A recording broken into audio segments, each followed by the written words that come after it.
This is a new gallery, and Gary Good is the owner of the building, and he's had a couple different people in this building, and he decided that nothing was really going on too interesting with it, so he decided to open up a gallery.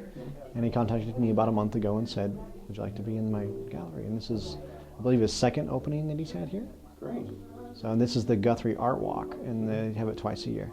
This particular series culminated from, I took my daughter to the park one day, and she fell in love with this big red slide. And that's what the first one I did was the big red slide.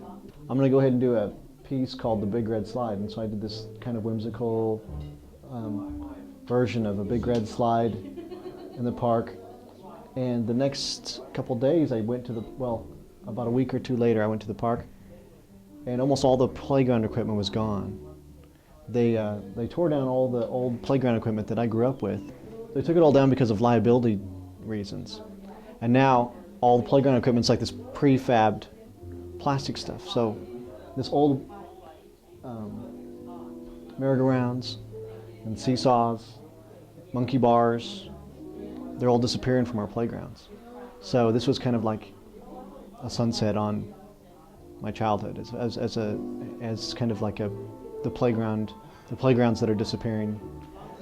And they're all done in red, and red's a color of passion. It's just kind of a passion that's of your childhood passion of playing on the playground equipment, of this old stuff that's like an old friend that's disappearing.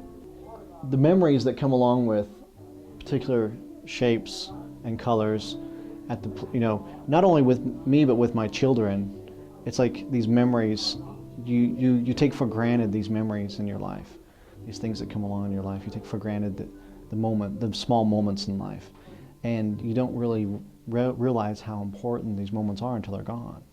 And once they start disappearing from your life, you start grasping onto these.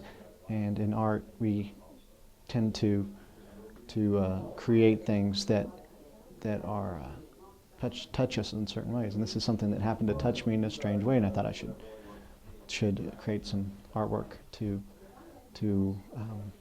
express that feeling. You know, it's interesting that there's this quote by Diego Rivera when Frida Kahlo was asking him whether her artwork was good enough to pursue it, and he told her, if you're a painter, you're going to paint.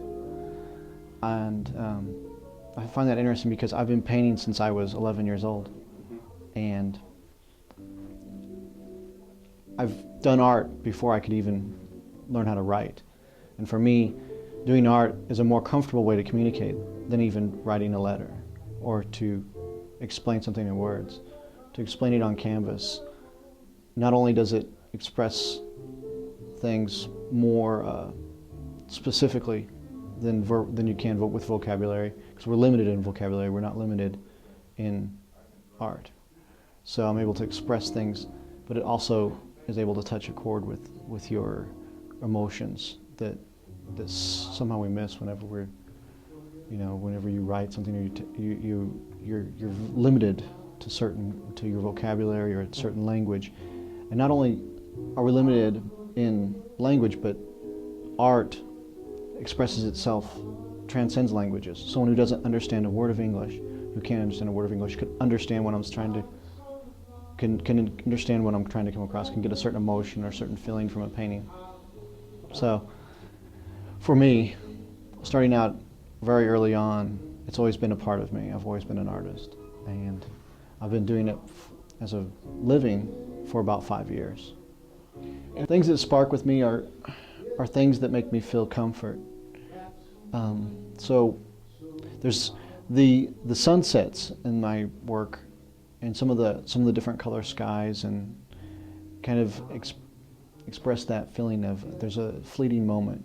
And when you have a sunset, there's a fleeting moment that's intangible, but it's that moment I'm trying to capture that moment and that feeling you have at particular just a beautiful time.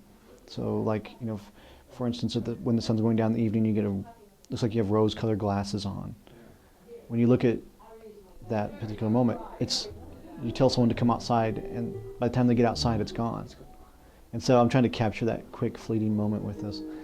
And I use a lot of color. I use a lot of color as a punch in my pieces because For me, color represents life, and it means it's alive. It brings, I try to make my paintings to where they actually have a life there, and they're actually almost like living. And if you talk to somebody, and when someone says someone passes or somebody dies, or if, flowers die, what's the first thing that happens? They lose their color. Right. So, color is life. So I put a lot of color in my pieces to make them very alive. It's like to celebrate life. Well, there's something about trees. They have trees. If you really step back and look at them, they all have unique shapes, and they're almost like characters in themselves. It all depends on how they were. They almost tell a story by looking at them. How they were, if they were cared for, or if they're just a wild tree, they're bushier, and they both have their own beauty about them. But like park trees, like in the park, you see all the trees are trimmed up nice and everything. Yeah. But in the more wild settings, you'll see that they're real bushy looking trees and stuff like that. And I kind of try to express it that way, that these trees are almost like little characters posing for a picture. Oh, I'm not sure. I've been working on some pieces to where I've done a couple, but I want to do something really large. I did a little 11 by 14 that was called Twinkle Twinkle. And it was just these little dots of yellow in a dark blue sky. It kind of had like little halos around them. And I have this, goes back to this thought in my memory of a child, and actually I was like a preteen age. And me and my family was on a trip, and everybody else was asleep in the back of my parents' van, and just me and my dad were driving. And he stopped the car, and we got out and just looked at the stars. And it was pitch black. It was in the middle of Wyoming. There was no lights anywhere. All you could see was these golden little stars in the sky, and just sit there and looked at the stars for a little bit while everybody slept in the van. We did about 5 or 10 minutes, then got in the van and continued on with the trip. And there's something about those little diamond, like the song says, little diamonds in the sky. Yeah. And I want to do something. I've done a couple of them smaller sizes, but I want to do something really large with that and just have like the whole thing just full of little dots, like the sun, like the stars in the sky. So that's something I've been thinking about doing.